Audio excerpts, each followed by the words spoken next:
ក្តាប់ជាប់ដៃ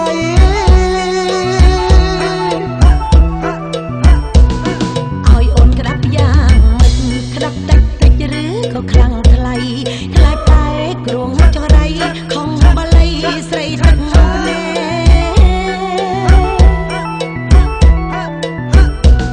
ត្រូវកាន់ខ្នាយឲ្យណែនកុំប្រឡែងហើយកុំស្រែកប្រយ័ត្នខ្នាយបងបែកបងទឹកភ្នែកហើយលែងល្បីឈ្មោះ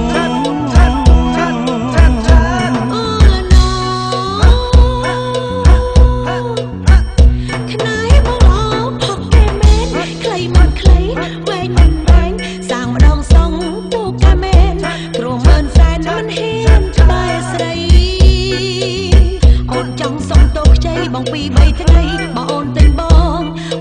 លូទេថ្លៃចង់ទិញផងមិនអាចលងបានទេខ្នាយបបេគេតាយាយបន្សល់ដល់សពថ្ងៃលងឲ្យស្រីបានអីប្រាអូអត់ទៅគេមិនគិមមិនលោកក៏ให้តែចង់ថាបងលេងសំណើភ្លេចឡើងស្លើ